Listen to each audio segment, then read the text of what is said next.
like a dynamic that blew just near me. Its deafening sound burst my eardrums. I shrieked in shock as I watched debris all over the place. Fellow Toastmasters and my dear guests, today I am not going to talk to you about my experiences in World War II, but about my experiences in cooking and how unwittingly it enriched my corporate learnings. For a long time, I thought food is a ready-made item conjured up at a whim's fancy and delivered at our table by my mother. I never cared to peek into the kitchen until I got married. Never in my worst dream I thought that I will cook one day. Initially, after marriage, I tried to manage with bread and butter for breakfast. But slowly I realized lunch and dinner cannot be dealt in the same way. I had to adapt. I had to. Oh, this is lesson number 1. I have to learn. I have to learn to survive. So I said to learn with cookbooks.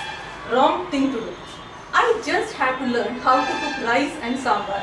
But what I chose was that how to learn to cook malai kofta and butter chicken. It was all disastrous. It took me 20 days to decipher what coriander leaves and cumin seeds was. I scorched them and burnt them when I just had to boil them. So, lesson number 2. Learn your basics first. I started with rice. Now don't take it lightly. Rice needs the correct amount of water and heat. Otherwise, it will be either overcooked and soggy or it will be half boiled. When I got a job, I not only had to learn to cook but also had to cook fast. So optimizing hot plates and burners became essential. Vegetables which took the right time to, less time to cook became my favorites. And then I had children. 2 very demanding ones, not like my husband. They have a sweet tooth, a sour tongue and a spicy palate. They wanted different types of food. From where am I to get that? I started exhausting cookbooks. Now I have to cook fast and also have to cook differently. So lesson number 3, innovation. Now what is innovation? Innovation, according to me, is not an act of brilliance. It is just to find easier ways to do things. For example, a soggy French toast mixed with batter can be converted into an interesting pudding. Similarly, yesterday's stiff idli can be converted into an interesting upma today. I grew up amongst my mother and aunts who claim that flour kneaded by hand will give you the right dough and grinding rice to batter will give you soft and fluffy idlis. So I was totally dependent on my maid for those soft rotis and fluffy idlis. It all went well until my domestic maid went wild. The first one lied, the second one stole, the third one ran away with a plumber, and the fourth, I called my mother-in-law. I am sure she will help me. But from the other side of the line came the same refrain. Oh Seema, my maid didn't turn up for the last 2 weeks. I am tired. I just hung up on her. I went to the nearest appliance store in search of my maid's replacement, a food processor. Lightning shook the sky as I picked my food processor. I sadly kissed goodbye to those fluffy idlis and soft rotis. I started making batter and cutting vegetables in my food processor, and hey, it was not bad at all. Honestly, I couldn't find the difference. So I arrived at lesson number 4. Adopt change.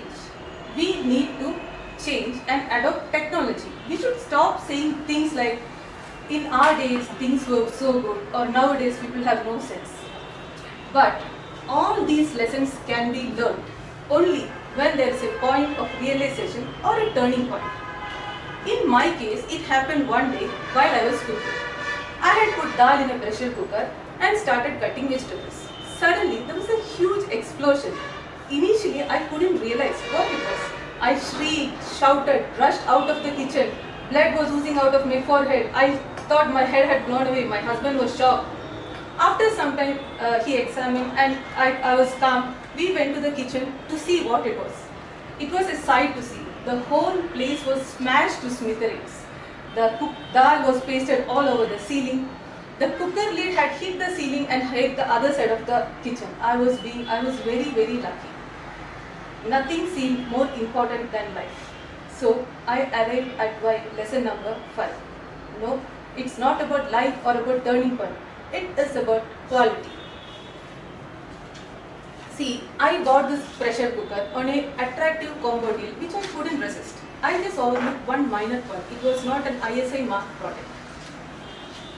I feel that even everyday activities can give us insight into larger things in life. Cooking connects me to my mother as I try to recreate her taste. It brings me closer to my children and I instill a sense of my taste in them.